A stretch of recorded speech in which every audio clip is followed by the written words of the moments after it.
And now let's move on to our top story. We have two top stories. We'll start off with, of course, the phones from Redmi. The Redmi Note 10 Pro Max and the Redmi Note 10.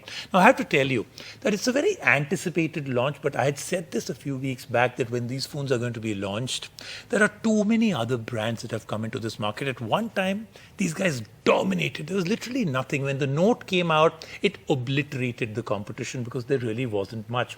Now, there's a lot of competition. And the second thing, while these phones are really good, in fact, the Note 10 Pro Max is absolutely outstanding. Once again, it's the number game that Xiaomi is really playing, 108 megapixel and stuff like that. Now, what happens with this is that they've now created a small problem for themselves.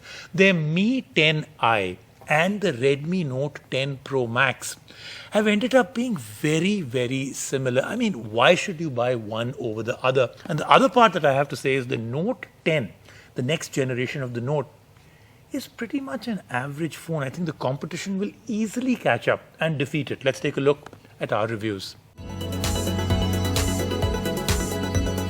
Xiaomi has consistently pushed the gauntlet when it comes to mid-range hardware, and like every year, the latest Redmi Note 10 series of phones is redefining what you can expect from affordably priced phones. So when the company brings in flagship grade specs to a budget price point, it really makes you wonder if you even need to buy a high-end smartphone anymore. A phone is, however, more than a sum of its parts, and we find out if the Redmi Note 10 and Redmi Note 10 Pro Max are worth your money in our review. First up, the design. This year, Xiaomi brings a new design language called EVIL, and the Note 10 Pro Max looks absolutely stunning. Available in 3 colors, the vintage bronze is our favorite. There's toughened glass at the back and Gorilla Glass 5 at the front, protecting a large 6.67-inch display. That display is the first standout feature. Not only is it a full HD Super AMOLED panel, but the phone gets a 120Hz refresh rate that truly enhances the user experience through smoother animations and scrolling. Xiaomi has also tossed in stereo speakers and a very quick to unlock side-mounter fingerprint reader. Overall, the ergonomics are fantastic, and the Redmi Note 10 Pro Max is surprisingly slim and comfortable to hold with its sub 200 gram weight. All-day usage is no problem at all.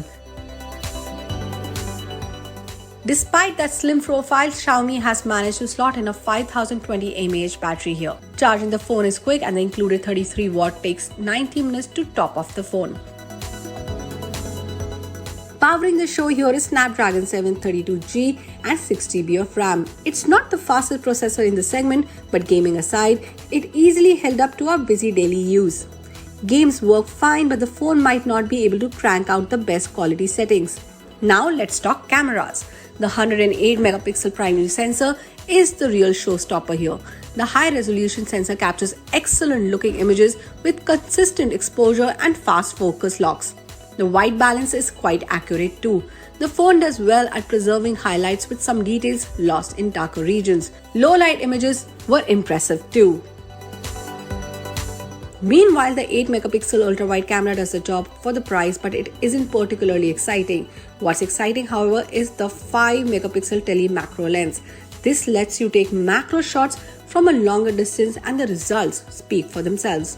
We were also impressed by the selfies taken from this phone. All in all, the Redmi Note 10 Pro Max is gunning for glory, and it is hard to beat the hardware features on offer here. However, it is the fit and finish software package that really seals the deal and makes the phone perhaps the best mid-range smartphone. The phone is priced starting 18,999 rupees. A lower-end Redmi Note 10 Pro is also available with similar specs, but a 64 megapixel camera instead. On the budget side, the Redmi Note 10 focuses on affordability without skipping features. While the design remains the same, gone is the 120Hz display. Instead, users get a 60Hz Super AMOLED panel with Gorilla Glass 3. Additionally, the processor gets a downgrade to the Snapdragon 678. Performance, however, is still plenty good for the money. Finally and predictably, the camera has been switched from the 108 megapixel sensor to a 48 megapixel primary camera. The results are competitive. Additionally, the phone has a 2 megapixel micro sensor instead. Priced at starting 11,999 rupees, the Redmi Note 10 makes for the perfect entry-level smartphone and an easy recommendation.